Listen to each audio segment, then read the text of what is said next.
لا تنسوا الاعجاب بالفيديو والاشتراك في القناة تشجيعا لنا لنستمر بنشر المزيد إن شاء الله. بوسم ديما مغرب، وزير الخارجية الأمريكي أنتوني بلينكن يغرد احتفاء بتأهل المغرب لنصف نهائي مونديال قطر. وكتب بلينكن على حسابه على موقع تويتر: إفريقيا تصنع التاريخ وتحتل الصدارة داخل الميدان وخارجه. الرئيس التركي السيد رجب طيب أردوغان رقن من خلال حسابه على تويتر: أهنئ من أعماق قلب المنتخب المغربي الذي يعتبر أول فريق إفريقي يحقق الوصول لدور نصف نهائي كأس العالم. وختم الرئيس التركي تغريدته: أبارك لجميع أشقائنا المغاربة هذا الإنجاز. وكالعادة بادر الشيخ محمد بن راشد بن سعيد المكتوم رئيس دولة الإمارات العربية المتحدة بادر إلى تهنئة المنتخب المغربي على تحقيق الحلم العربي. أما الرئيس السنغالي ماكي سال فوصف الإنجاز التاريخي للمنتخب المغربي بالمدهش وهنأ المغرب بالتأهل لنصف النهائي. السيد محمد إدريس ديبي رئيس الجمهورية التشادية وصف الإنجاز المغربي بالتأهل لنصف نهاية مونديال قطر بإنجاز لكل إفريقيا، وعبر عن دعم القارة الكلي لأسود الأطلس، وختم مقتبسا من كلام الناخب الوطني وليد الركراكي: إفريقيا بطلة العالم، نعم إنه أمر ممكن إن شاء الله. رجل المال والأعمال ومالك تويتر إيلون ماسك كان من ضمن أول المباركين تأهل المنتخب المغربي للمربع الذهبي بقطر. فنيا، الممثل أنطونيو بانديراس نجم هوليود عبر عن سعادته بتأهل المغرب وهنأ المنتخب على الإنجاز غير المسبوق.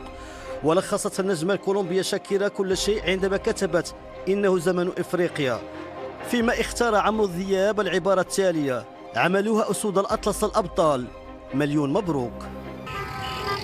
تقلد منصبا لم يكن في الحسبان، هو ليس مجرد ناخب وطني، هو وزير السعادة المغربي والعربي والمسلم والإفريقي الذي ينثر الفرح في كل مكان.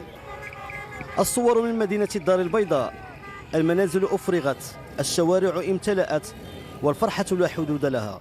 الركراكي وليداته حتى فرقة ما ربحاته.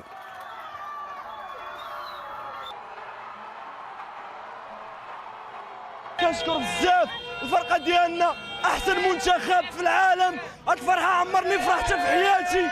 شكرا بزاف منتخب مغربي. كنشكر الركراكي والمنتخب اللاعبين كاملين على هاد الفرحه اللي داروا للشعب المغربي. راه حنا فرحانين كاملين، وكنتمنى يديو الكاس العالم ان شاء الله باذن الله. دعيو معاهم، والله يحفظهم والله يسهل عليهم، وانا نطلق ايام الليل ودعيت معاهم. الله يجعل ربي يسهل عليهم ويحفظهم والله يعاونهم. فرحونا فرحونا، حاشا الملك. مغرب مبروك علينا الفوز، والله يخلي لنا سيدنا ويخلي لنا الشعب المغربي، وتبارك الله على راس لافوكا، راس لافوكا.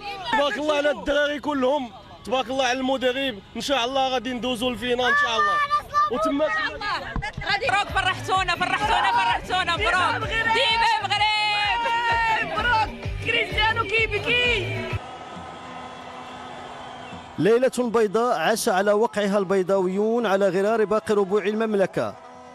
المغرب بلغ نصف النهائي لمونديال قطر. المغرب حقق أحلام شعوب تواقة للإنجازات والانتصارات. لا تنسوا الاعجاب بالفيديو والاشتراك في القناة تشجيعا لنا لنستمر بنشر المزيد إن شاء الله.